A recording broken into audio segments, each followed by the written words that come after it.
Hello, everybody. Welcome back to the Renaissance Woodworker Live. Happy 4th of July almost. Happy 1st of July. We're coming up on a long weekend, so hope some people get some shop time here. I figured since it is, at least in the US, there is a long weekend coming, there might be some shop time in people's futures. Now would be a good time to just kind of open the whole thing up and have another open Q&A. I want to try to at least do this at least once a month. I've had several specific topic shows in the last couple of weeks, and a lot of times there's just questions that we don't get to, so I always want to have this opening here. I'm going to try to keep the show a little bit shorter today.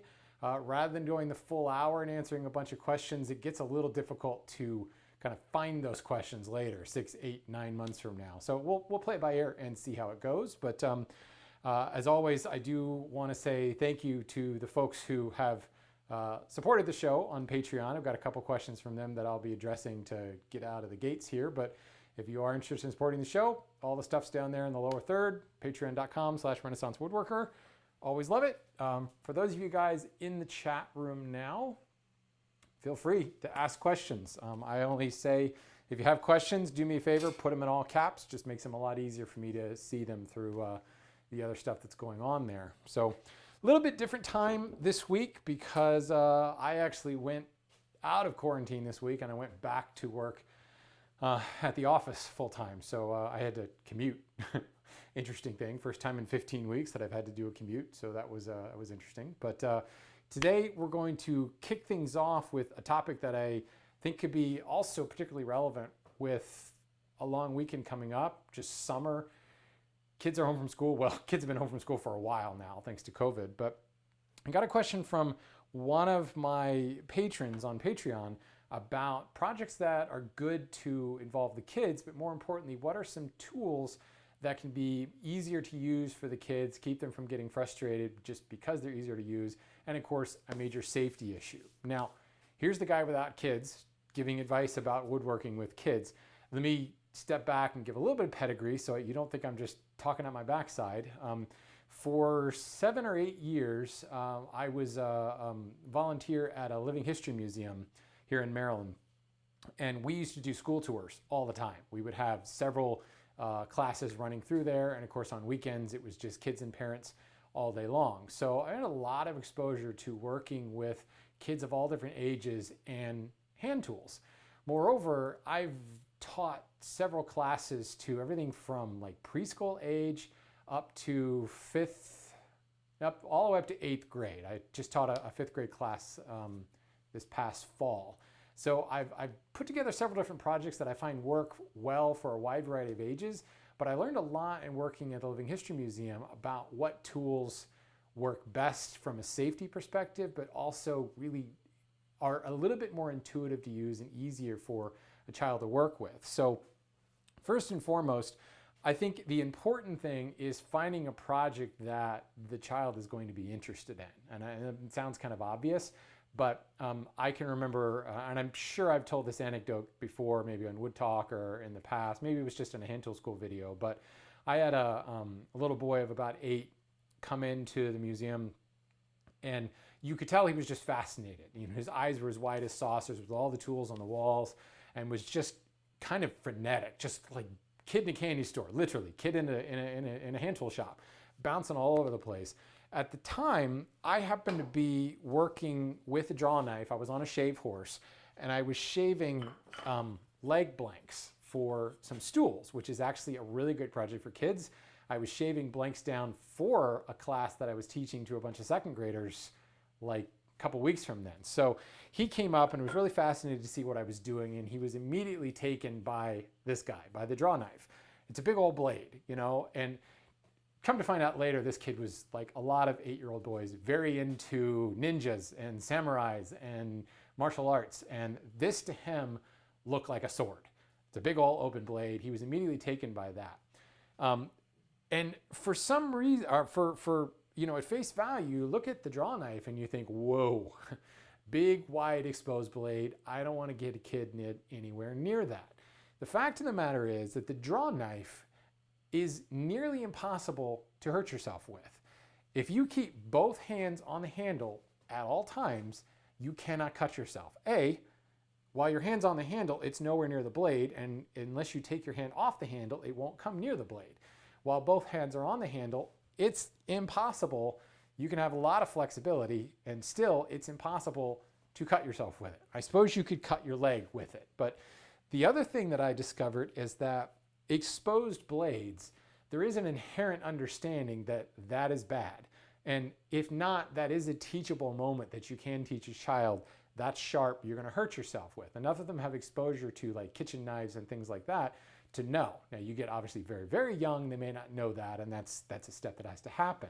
But what you get into, 5, 6, 7, 8 year, up to teenagers, they know that a blade is something that you don't necessarily touch with your fingers. But the key is, as long as you keep both hands on this, you're never gonna hurt yourself. So back to the story at hand, this boy walked up and saw me working on this, and he saw it was longer than this. It was more like a 36 some inches long and a lot thinner than this. He immediately saw that and said, "Ooh, are you making a sword?" And I said, "No, I'm making a chair leg." And like the light went out of his eyes. It's like, "Oh, I thought you were making a sword." So just on a whim, his dad was kind of one step over, kind of stepped back far enough to not get involved, to let his son do whatever. And I kind of looked at Dad and I said, "If you want, you can make a sword." And the dad kind of nodded and said, "Oh, that would be great." And the kid was just like, "Oh my God, that would be fantastic. That would be so cool," because that's what he was into. That's what he wanted. He wanted to make a sword. So immediately finding a project that he was going to be interested in was going to be great. So while I've had a lot of experience, gosh, probably 6 different classes now building little stools. This is just a 10 by 10 construction lumber cut into a 10-inch square. I just recently taught a 5th grade class how to go in and lay out sight lines. 5th grade class was a little bit more advanced, and we had a math teacher there, so we were talking about sight lines and geometry and using angles, but you also can do a lot of the layout beforehand. And I've had preschoolers boring angled holes like we have here and fitting dowels into them. I did have a 1st grade class that actually shaped the tapered tenons on the dowels, but I have a specific tenon cutter for that, so it was kind of point and click to make that work. But you can do a lot of prep work ahead of time, or you can do prep work with your child and come up with a stool. The point being, the stool, it's kind of fun and it interests a lot of kids because they get to actually build something they can sit on. More often than not, they're interested in decorating at the end. But there are some that just, what do I want a stool for? I don't want a stool. And they're just not interested and they check out. This little boy was a perfect example. Once he realized that we could make a sword, he was all over that. And he was ready to do anything. And more importantly, that frenetic attitude immediately like zeroed down to focus, and he became incredibly attentive and like very quiet and focused. I came to find out later that the boy was on the autism scale and had a severe amount of ADHD. And the father said, "I've never seen him so focused in all my life." So this was something he was interested in. The project was something he wanted to do, and he became very, very careful and cautious and very much listened to me. So again, not my child, so I had parental supervision there the whole time, but I put him on the shaving horse and I kind of stood behind him so that I could make sure his hand stayed on the draw knife. But we shaved a blank and put, an edge on it. The other thing that is we made, I don't know, what would you call that? Like an Arabian style sword, think Aladdin, big curved scimitar. That's the word I'm looking for. I went over to the scroll saw. We have a cool Barnes treadle powered scroll saw, and I cut it roughly to shape. And what he did was then shape the bevel and shape the blade, really. And certainly the blade's not going to be sharp. It was dull as heck, but as far as a child's play sword, it was great. He was able to round over and shape the handle. And with very little instruction, he immediately got it. But I kept saying, don't take your hands off the handle, don't take your hands off the handle. What happens if you take your hands off the handle? You can hurt yourself. That clicked with him, and he was like white knuckled on the thing to the point where I was like, okay, now you need to relax a little bit. But the safety aspect, even with something that looks as scary as this, was very much there. And because he kept both hands on it at all times, it was incredibly safe. Plus, I was there, right there the entire time in case a hand ever came off. It was stop, put the hand back on, and go back to work. But again, long story short, finding that particular project not only got him excited about it, but it got him to be able to take instructions a lot better. So the safety aspect was kind of a byproduct because he was immediately starting to listen to me. So the draw knife, interestingly enough, can be a very useful tool, and you can start with a piece of firewood and you can whittle it down to any number of things. You can make a magic wand if your kid's a Harry Potter fan. So interestingly enough, despite its rather aggressive look, I find it to be a very intuitive tool for a child to use, and also a very safe tool. Just don't ever leave them alone and beat into their head, 2 hands on the blade at all times. Second, if you're going to use a saw, a pull saw is probably the way to go. Now, interestingly enough, this is the only pull saw I have. I'm a Western saw guy, so this flush cut saw is the only one I have. I used to have a Dozuki years and years ago, but I ended up giving that away to somebody. These will certainly start a heck of a lot easier. Anybody who's ever used one realizes how easy they are to start. Starting a saw for a little one can be particularly frustrating because they just want to go to town and they don't quite understand the ideas of taking the weight off the toe, and how much you kind of talk to them about it. It's just not something that, especially boys, let's just say it, especially boys, they want a saw. They want to just oomph into that. This can start really no matter how much force you're putting on it. The issue I will say with the Japanese saw, even though it's easier to start, these suckers are sharp. If you've ever touched one, you can cut yourself just by accidentally touching it. So the safety factor is not quite as strong, interestingly enough, as this particularly nasty looking tool. So you do have to be very cautious with these. And obviously, as you get into an older child, you feel comfortable with saws, going with the Japanese saw is a good idea. Plus, they're super inexpensive. So if something happens, the plate is kinked, something like that, in this instance, this is a replaceable blade. So you've got a certain factor there.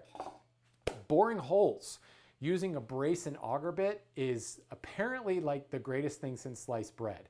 I've had, as I said, as I've taught this stool class to a wide variety from 8th all the way down to preschoolers, never in any of those instances have they not liked boring holes. And using the brace and bit is it's a very cool experience. The lead point on the auger, as it pulls the bit through, it doesn't require really very much physical strength. And anybody who's used a brace and is like, oh my God, this is hard to turn, your brace is too dull, or you're dealing in really, really tough wood. So when I make these stools, I'm making them in soft construction lumber, and you're not really going to run into any issues. You do have to make sure you know how to sharpen an auger bit though, because if it gets hard, that's because the bit is dull. But they're really quite easy to use, and you can do a lot of cool things just with some store-bought dowels and a brace and bit. Again, as with any of these projects you're working on with your kids, you can split the work up. You can do some of the work that's maybe a little bit more complex and then have them do the rest, or start one of the holes and have them finish the hole. There's a lot that can be done there, again, depending upon the project you want to build from there. Next, a coping saw or fret saw. Now, obviously, I've got a super fancy New Concepts fret saw here. I can't remember where I put my other one. I've got like that regular one you would find in any woodcraft that was like $20 or whatever. These can be a lot of fun because it doesn't take a whole lot of experience with it to start to get the feel for what you want to do, and you can cut out all kinds of shapes. If you've got a little one that wants to make their own wooden animals, you find some patterns you like online, trace them onto the board, and you can have them work through and cutting them out. They'll screw up the first 4 or 5 of them. You can work with them to cut through them, and you can obviously need to find less, super, super intricate patterns. If you've got, just think of, the typical like child's wooden toy, little cars, things like that. They're longer sweeping curves, maybe one pierced cut, a sweeping curve for like the wheel well or something on a car. They can be very easily cut out, and you can use thinner stock, which is much less frustrating. The saw won't jam very much in thinner stock, and you can swap the blade around. So if you're working in the push stroke and they're having trouble with it, swap the blade around and move to a pull stroke, and they'll have a lot less trouble with the whole thing. Plus, from a safety factor, it's really hard to cut yourself on these things. This little tiny blade, if the blade is sharp, it will be a little sticky sharp, but you have to consciously drag your finger over it with pressure down in order to cut yourself. So they can be quite safe, and the sky's the limit as far as what you can actually do with them. I've had a lot of success using a variety of fret saws. We had a bunch of wooden fret saws, same model as any typical wooden made, like this turning saw. It's got a toggle for tension up on the top, just a smaller version of it. We had a bunch of those at the museum, and we had kids using them on just about every single class trip that came through. Lots and lots of fun there. Planes get to be particularly frustrating for kids. If you're going to use a plane, a lot of times it's better to use a smaller plane like a block plane just because of little hands. But the problem with going down to a block plane is that lesser mass. Anybody who's tried to take a long shaving on a board with a block plane knows that's not really easy to do.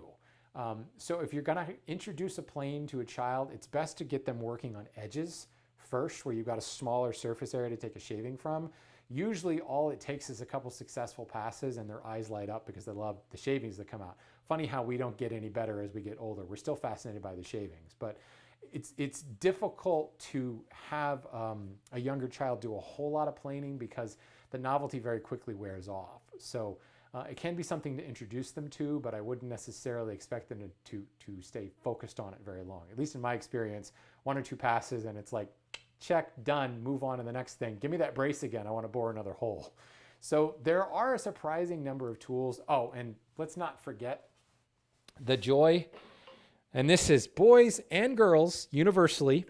I made the mistake of thinking boys would like this more, but no, boys and girls both love to hammer on crap. So if you've got a wooden mallet, in the Maryland area, you can find wooden crab mallets just about anywhere you go. Crab mallets are the ultimate assembly mallet, and kids love to bang stuff together. So the preschool class that I worked with that built these stools, I basically bored 2 holes. They were 3-legged stools. I bored 2 holes in every blank, and I had every child bore 1 hole. I had already shaped the tapered tenons, and technically you don't have to have a tapered tenon. I had shaped the tapered tenon, and I had cut a kerf for a wedge in the leg. And this was actually a Sunday school class. I've taught the same class quite a few times. So we only had like 30 minutes to do this. So it was bore a hole, fit the tenons into the hole, and then with the wedge, pound it in place with a crab mallet. And that was like the end-all, be-all, most incredible fun exercise they've ever done, is pounding those wedges in place. And the fact that when they pounded the wedge in, they couldn't pull the leg back out was just like, they were blown away by that. So I've got a video years ago on the Renaissance Woodworker on this channel called First Century Woodworking, where I actually walk through that entire project and how I did it and how I prepped the parts. And I have some shots from there. That was the first time I taught that class. I've taught that exact same class to several different Sunday schools, several different churches, probably 6 or 7 times now. I did the same version of that class recently, as I said, to a 5th grade class. That was a full day. And we actually split out seat blanks from a log. We talked about, they just done a unit on ancient Egypt. So we spent a lot of time talking about the tools that the Egyptians used. I showed an adze, I showed axes and splitting logs and things like that. So there was a lot of kind of history and mathematics and everything built in. It was a whole unit that they did. So that was 6 hours. But we went from a log to a finished stool, and the kids pretty much, other than the splitting part, I was swinging the axe around and banging on the wedges, and no one was using the adze but me. But all the boring, the shaping of the tenons, even the cutting of the notches, the kerfs for the wedges was done actually with this saw, and the shaping of the wedges was done using a block plane. I had a bunch of pre-cut sizes for wedges, and then they used a block plane to shape the taper into it. It was a great class, great project. That 3-legged stool, you can make a 4-legged stool if you want, is fantastic. So really lots and lots of different things that you can do once you start to figure out what tools the child is going to be comfortable with. But again, I go back to the same idea that you should help them decide what project they want to build. Because if they're interested in the outcome, they're going to stick with it a lot more. So again, didn't need that to be quite such an involved answer, but I've had so much fun teaching these classes. I've had so much fun working with kids and stuff like this.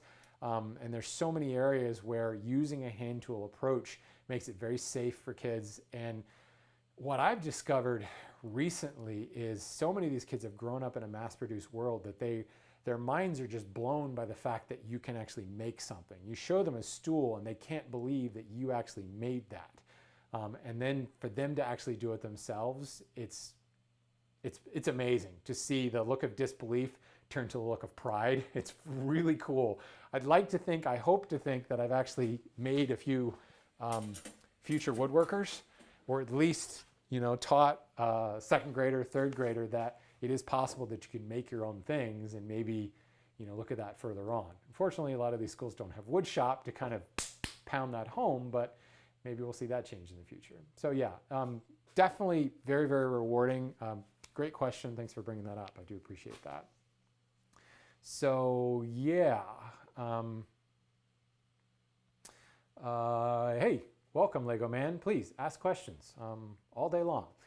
So let's talk about cambered blades a little bit. I had a question on Instagram about putting a cambered iron in your jack plane. And we're not talking about like a radically cambered iron like we would find in a scrub, where we've got a 3-inch radius, really, really tight radius on here. We're really talking more about the 8, 9, or 10-inch radius that you might find like I have in my 4-plane. And really, we call this a 4-plane. A lot of people refer to the number 6 as a 4-plane. The number 5 can just as easily be a 4-plane. 4-plane is an older term, long before we had Stanley numbering systems, Stanley Bailey numbering systems. So just think of it as your larger rough removal plane, your thickness planer of the hand tool world. So a lot of you who are using a jack plane or number 5 size plane as your rough removal tool, you've got that, like I said, 8, 9, 10-inch radius cambered blade in here, and it's great for hogging off material. The question becomes, can you use that same blade to joint a board for making like a panel? Now, anybody who is familiar with using a cambered blade to true up an edge will know that you absolutely want a cambered blade to true up an edge. That grain is all over the place. Looks like it's running this way. If you have a board that is high, it's out of square. In this case, I've got a board that is, ooh, good, I've got a twist in this. So it's high on this side, on this edge, and high on this side, on this edge. The best way to remove that is not by tilting the plane and removing just this one side, or tilting the plane and removing that side, but using a blade that has a curve in it. And because the blade is curved, you can set the plane firmly on the edge, and just by moving it laterally, left or right, not tilting it, moving it left or right, the curvature of that iron is going to cut deeper in one area or the other. If the blade is centered in the body, the deepest part of the cut is right in the middle. That's the deepest part of the curve. So if I move the center of the blade, the center of the plane sole over to the left, where I have my high spot, I can remove a shaving, and this is not set very deep. But what I just did was remove this little thin shaving, because all it's doing is cutting at that center part of the blade. So in other words, you can direct where the wood is removed by moving the plane laterally. That's kind of a edge jointing 101 using a curved blade. It's a very effective way to do this, because the minute you start tilting the plane, you lose all sense of reference. And how much did you tilt it? Did you keep that tilt consistent as you made the pass? When you came back for a second pass, was the tilt the same? There's just no way to track all that. You lose all control. By keeping the plane flat, you're presenting the blade in the same geometry every single time. And by moving it laterally, I can choose to remove a shaving. I'm going to move the plane over to the left. So now I'm removing a shaving. I should really advance this so that it's taking more than a whisper thin shaving. I'm moving it over to the left. I'm going to take a shaving only from the right side of the board. And this particular piece of poplar has a bit of, this is a wane edge here, so it's got a bit of the cambium layer on the right side. And if I look at this shaving, you'll see very clearly there's the cambium layer on the right side. And it's a quite narrow shaving, because only that part of the blade is cutting. Because as the blade is curved and it comes to the side, it tucks back up into the edge of the plane. So if I move it all the way over, it's not cutting on the edge of the plane, because the blade is actually disappearing into the body because of that curvature. And it is that different presentation that we show to the board that allows us to remove a little bit on one side and a little bit on the other side, and you can sculpt an edge back into square. So that's great when it comes to joining an edge. But once you've got it square, you really want to flatten that out. So I've got this, let's just quickly square this up, and just for the sake of fun, let's get a little closer shot on it. Let me address this board again. Now granted, both of these faces are rough sawn, so if I really were trying to get a square edge, I'd want to have at least a surface that I like, that I can square it against. So still a little high here. I'm actually pretty good with that one heavier shaving on this side. So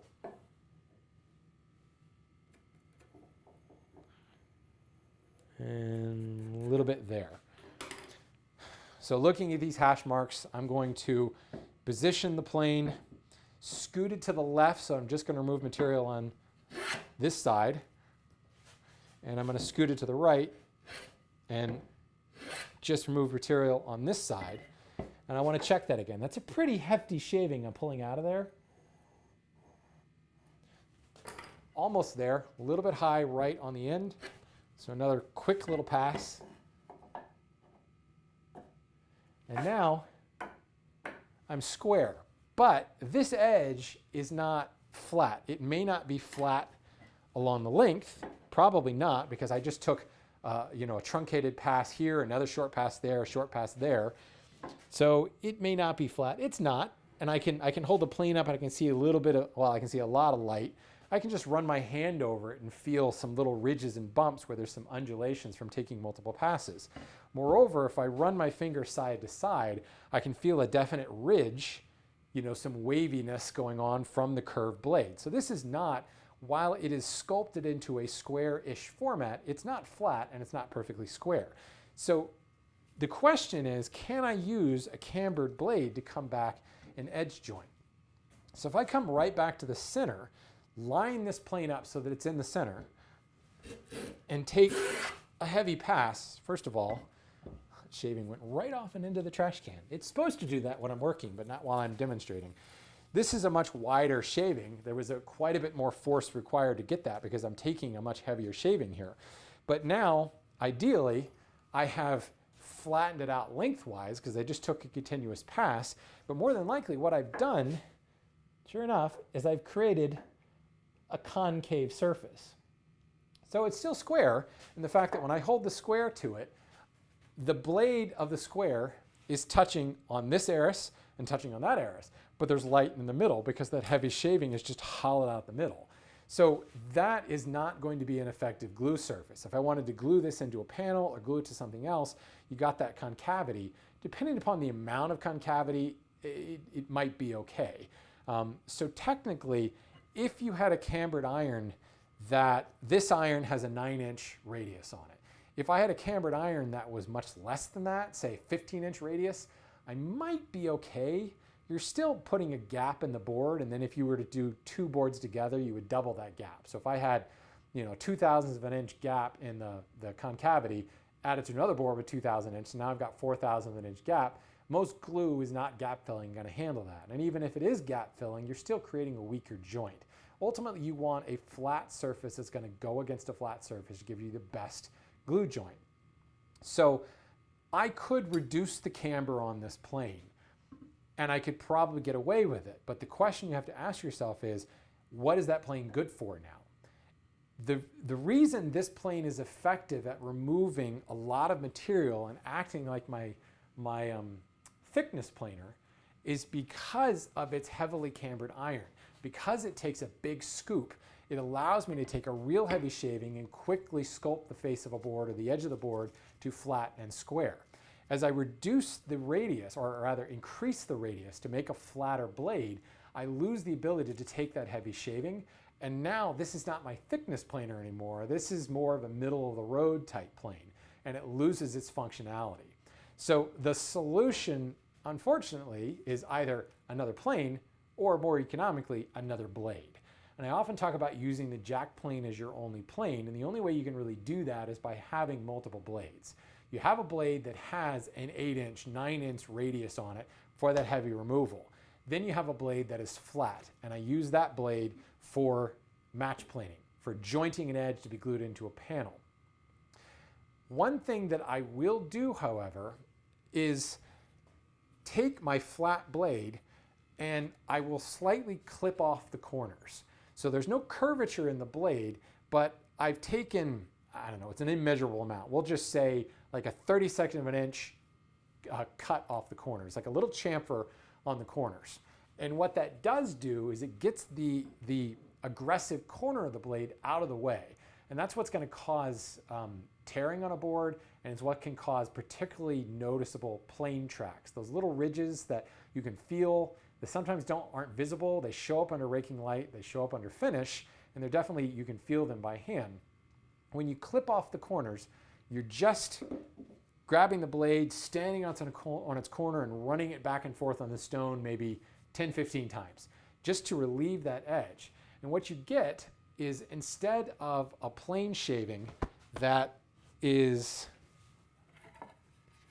if we were looking at the board and I come in with a plane and this is the surface of the board, and I come in with a plane right here, let's just say I make a cutout like that. So make sure I can see that. This is what's removed. Here's the corner of the blade, that's digging in. You're going to end up with some tearing. This eris here and this eris here is that plane track that's particularly noticeable because the blade itself has these sharp corners. If instead I come in with a blade that has the corners clipped on them, what I end up with is a divot that is a little bit more subtle at the bottom. You don't get that sharp edge. So then when I come back and I overlap that stroke, I get another plane pass with a subtle corner. And instead of it being this sharp edge that shows up between them, you get just a little tiny hump. It's a little bit more subtle. And it's a good way to reduce your plane tracks while not having to go with a super, super subtle like smoothing plane camber, where the camber there is measured in the thousandths of an inch. Because once we go to that level of camber, we're requiring a much, much thinner shaving. And a super, super light, wispy shaving on a longer soled plane like this is really a lot like work. Because now you're asking for an incredible amount of flatness over the length of this sole. And the plane is not going to ride in those hills and valleys as much because it's got a longer sole. So now say I've got this blade projecting by thousandths of an inch. It's going to create a thousandths of an inch thick shaving.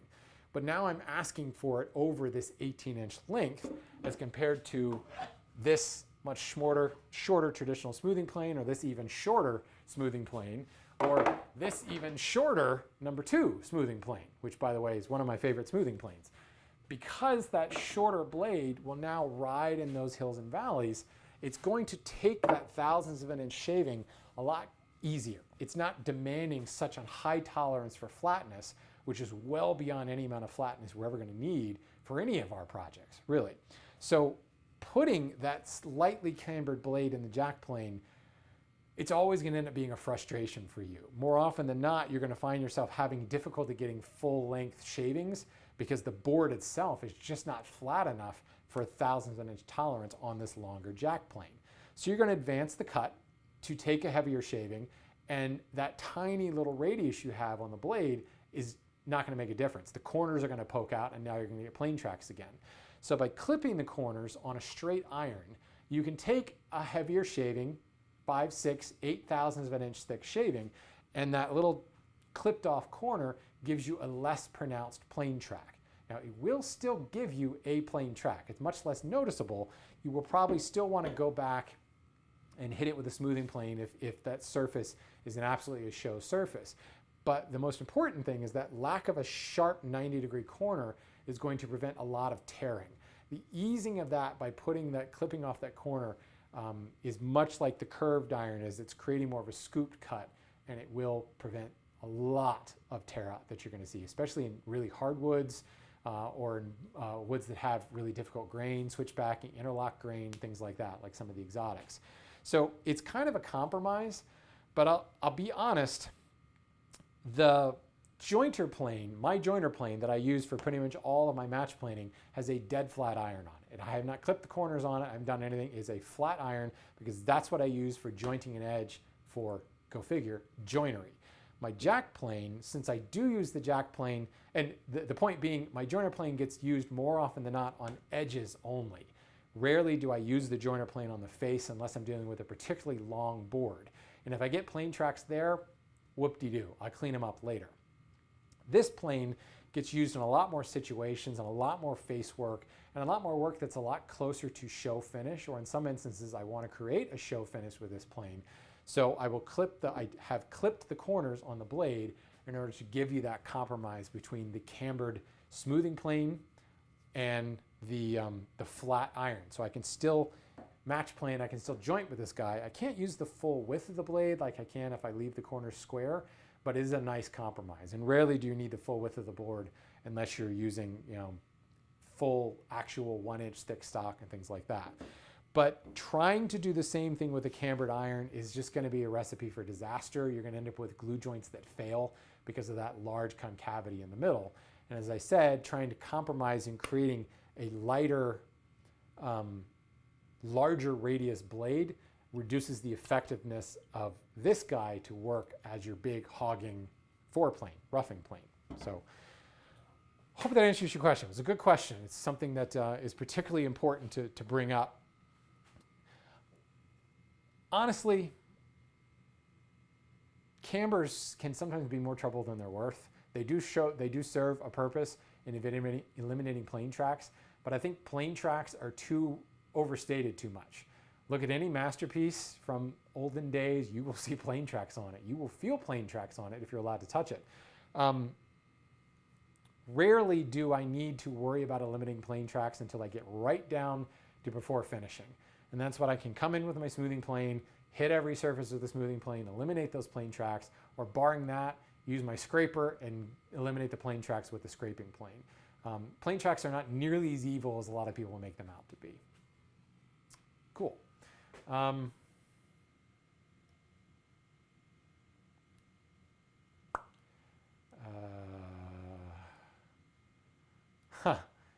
Dad and Daughter Workshop is actually the one that asked that question originally. He says, well, I appreciate your long-winded answer. You're not going to get a short-winded answer from me. Today's society is one of the biggest reasons I'm involving my kids at such a young age. Abso-friggin-lutely. Absolutely. There's just not the exposure anywhere. And that total disbelief of you can make stuff is the product of that. I'm a product of that. I didn't have shop class in high school. I didn't have shop class in middle school. It was already gone from the schools that I was in. So fortunately, we had a shop on just about all the military bases where I was stationed growing up that I was exposed to it. Both my grandfathers were woodworkers, and some of that carried down to my dad. So I was exposed to this idea of building and making things. I was exposed to the power tool method, though. We're talking, I never knew that a hand plane existed, frankly, until much, much later in life. What is the thinnest panel that you'd add breadboard ends to as far as difficulty is concerned? I don't know that I would say, you get down to 1/4 inch. The funny thing is the thinner the panel, the more you want breadboards, right? The thinner the panel, the more it's going to cup on you. But there's also the chance that the more it can equalize. Because there's such a thin amount of material, you're getting moisture exchange through more of the thickness of the board. But usually the lack of tensile strength in a thinner board is what causes it to cup more than anything else. I would say probably 1/2 inch is as thin as I would go. Below that, you can't, the ability to create tenons that are of any measurable amount of thickness. You get a tenon that's 1/8 of an inch thick, and try it. Cut a tenon that's 1/8 of an inch thick and see how much force it takes to snap it off of the base. Very little. At least with a 1/2 inch board, I could use like an 1/8 inch shoulder and an 1/8 inch shoulder, and I could still get like a 3/8, what is that? 3/8, right? A 3/8 inch thick tenon. Is that right? Yeah, I had to do my math there. And an 1/8 inch shoulder is okay if that's what you have. Sorry, my phone's lighting up in my pocket. It's annoying. I've done quite a few projects where I have just a really shallow 1/8 inch shoulder. The one thing I will say, if you have an 1/8 inch deep shoulder on a tenon, don't try to saw it off. Saw the cross grain right at the shoulder, and then use something like a rabbet plane or a chisel to pare that away. It can be sawn, but you got to be really confident in your ability to split a line or at least leave the line. And what you end up with is the cheek is so thin that it tends to flex on you, and your saw can actually move off your line. So it's better to actually create that tenon cheek with something like a rabbet block plane or a rabbet plane. See my video last week on rabbet planes for that. The more important thing is once you get to that 1/8 inch shoulder, though, you have very thin walls on your mortise. So if you are making the shoulder that narrow, you need to think about creating your breadboard possibly thicker. And you will see this a lot, especially in things like green and green furniture, where there is actually a shadow line between the breadboard and the tabletop, whatever it is. And that's because the breadboard is made thicker in order to bolster those mortise walls. So if that's not an option and you want your breadboard to be the same thickness as your tabletop, then you probably want to make that shoulder of the tenon a little bit heavier than an 1/8 of an inch, which is even more reason why I say a 1/2 inch is probably the bottom end. Because if I'm making that a 1/4 inch, you know, a 1/2 inch becomes really difficult at that point. Now the other thing is, dependent upon how that breadboard is put together and how it's utilized, you don't necessarily have to have a shoulder on both faces of the tenon. You can essentially create a half lap. So if I use that 1/2 inch panel, I cut a 1/4 inch shoulder on one end, I'm left with a 1/4 inch tenon that's flush with the bottom of the panel. Now I can actually create a breadboard that is a bit thicker, but that thickness is shuffled down to the bottom of the tabletop. So what you're looking at as you look down on the tabletop is a breadboard that's flush with the surface, but underneath it's a little bit proud of the surface, and the tenon itself has been pushed down to the bottom to allow for a little bit more there. In the end, it depends upon what you're doing. Why would you make a 1/2 inch thick panel on a table, like a dining table? You wouldn't do that, right? You're going to make a dining table a lot stouter, probably an inch thickness, in which case there's no issues there. You've got plenty of material to work with. If you're making a breadboard on, say, like the Thomas Jefferson writing desk, and you wanted to put a breadboard on that slant lid, there's an instance where I could say a 1/2 inch board would be the way to go. Going below that, you run into severe problems with the thickness of the mortise wall. So, yeah, again, if you want long-winded answers, you're in the right place.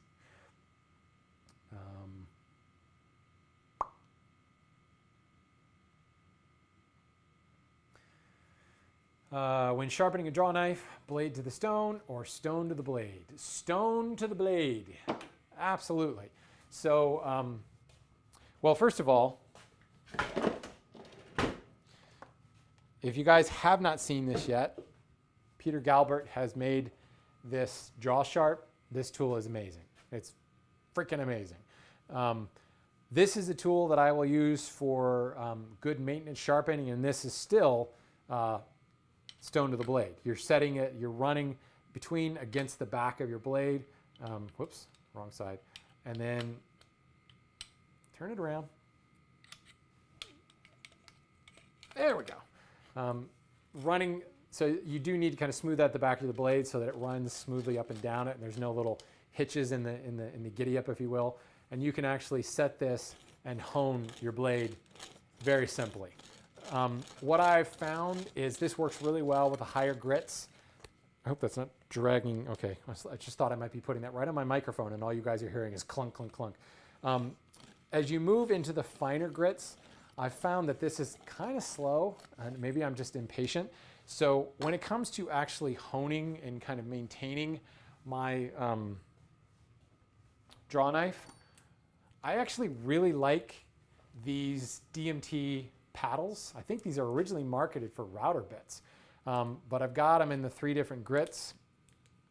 And in this instance, it is definitely, well, it's tool to the wood with the Draw Sharp, but this guy, I will position the handle kind of up near my armpit so that I can essentially sight down the blade and the bevel, and I can see that. And here, putting my finger on the back of this, I can really feel that bevel.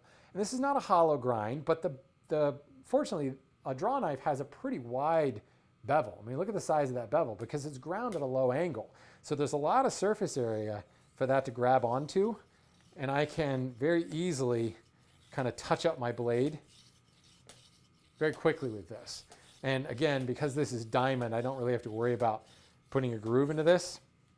I used Waterstones for this operation for many, many years. And the funny thing is I had these diamond paddles like back to my power tool days, 10 some years ago. I had these specifically for my router bits, and they stayed in a drawer for years until I suddenly realized this would be really good. I use those same paddles for honing my turning tools. And in that instance, I'm doing the same thing where I'll just use a chisel here. I'm taking the stone to the tool. And here, I'm actually holding the tool kind of up at eye level. And in the instance of a gouge or something, I'm rolling it around it. Here, I can hone my chisel just by sighting right down that bevel. And you can very clearly see when I've matched that. You also can very clearly feel it with this index finger out behind it. And I can very easily hone by taking it to the tool. If you have a new to you vintage draw knife that's particularly beat up and needs a lot of work, you're gonna have to take it to a grinder at some point. While you can buy really coarse paper for this draw sharp, you could technically regrind a bevel on it. And if you're not familiar with these things, these little square sleeves pop off, and there's sandpaper on here, and they slide back in, and that little Velcro thing just gives it kind of a friction fit, and this rotates around. You can buy particularly coarse ones for restoring. I think they actually call it a rehab kit, and that will work, but it is quite a bit slower. If you have a really bad draw knife, it is not a bad idea to use a grinder, in which case now you're taking the tool to the stone, and you probably should have like a grinding jig set up. If you're looking for something like that, go to Peter Galbert's website and just search for grinding tool, or just buy his Chairmaker's Notebook. It's the best woodworking book on the planet, bar none, whether you build Windsor chairs or not. It is the best woodworking book that's out there. So just gonna say that. Jeremy, you're not in the chat room, but you always want to talk about woodworking books. Chairmaker's Notebook, there is no better woodworking book on the planet. Go buy it, and the plans for his draw knife grinding jig and several enhancements are in that book. But yeah, for the most part, tool to the wood, or excuse me, stone to the tool is how I'm doing that. When sharpening a shoulder plane blade, can the ruler trick be used to flatten the back? Ruler trick can be used to flatten the back of any plane, really. Personally, I don't like the ruler trick. Well, I shouldn't say I don't like it. I just don't use it. I would rather keep that blade, that back flat, because there's always the risk when using the ruler trick of going too far and turning a micro bevel into a secondary bevel, and then there's a lot of work in flattening that. With a plain blade, it's okay because you're already presenting the blade at an angle. You've got a frog angle and a clearance angle, and everything is already built into the mechanism of the plane. You don't want to use a ruler trick on a chisel because you are actually wanting to position that, like say you're chopping a mortise, straight up and down, and if there's a bevel there, it's going to shunt the blade away from the wall. Shoulder plane, you could, but because it's bevel up, you're going to have to end up advancing the blade just a hair more. I'm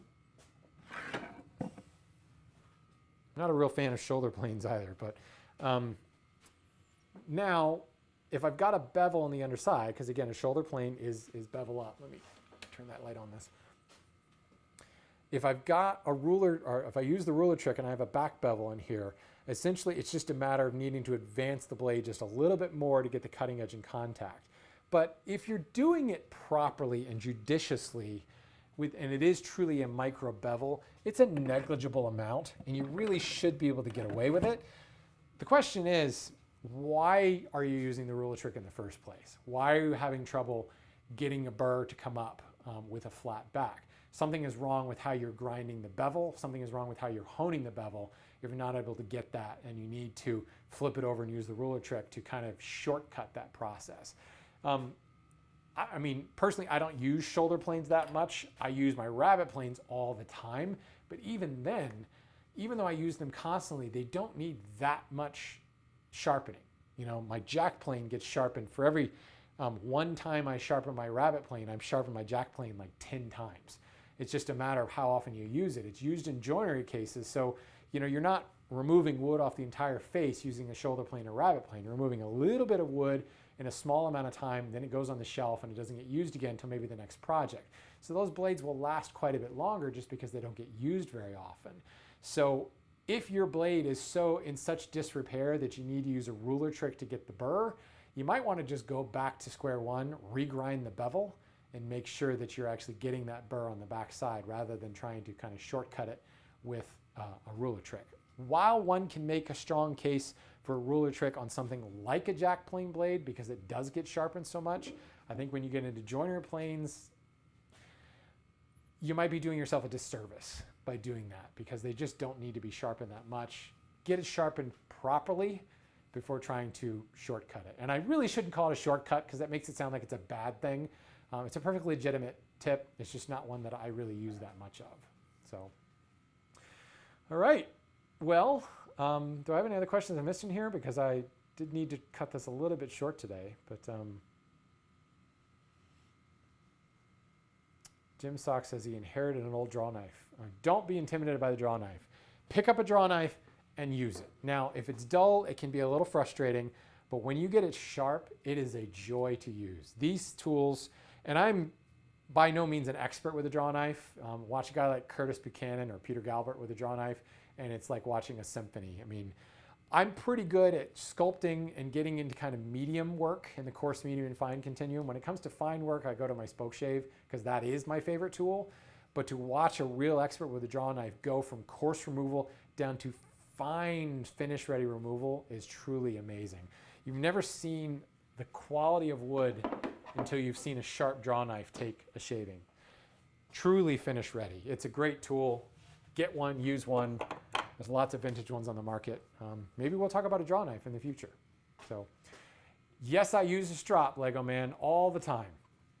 Look at any of my videos on this channel, you will see a strop all the time. Just like I sharpen my jack plane 10 times for every one time I sharpen my, my rabbet plane, I will strop 10 times on my jack plane before I ever go back to a stone. I live and die by my strop. I've got a strop that lives over here on the side of my tool cabinet at any time. I've got a strop that lives off my joiner bench the camera is sitting on right now. At any given moment when you walk into my shop, you will find this strop that just lives on the bench. I use both sides of this so it's not attached to a board. I have a similar one in my sharpening cabinet. I have 3 at my in-laws place up in Maine. Yes, strops are the way, the truth, and the light. Embrace the strop and all your questions will be answered. Is that enough of an endorsement? All right, guys. Well, I think I'm going to call it then. Happy 4th of July, everybody. And, you know, get your kids in the shop. Have some fun with them. Build some projects. And Daddy-Daughter Workshop, I'd love to hear what it is you come up with building. If you have additional questions, since you asked that question on Patreon, feel free to drop additional comments in there. I was actually about to answer your question today at lunchtime, and work got the better of me and I wasn't able to plug anything in. So I think I'll drop a comment in that Patreon post with some links to that stool project. And I've got a couple other little projects you might find interesting. So thanks for the question and thanks for being a patron. And thank you, everybody, for hanging out. We'll see you later.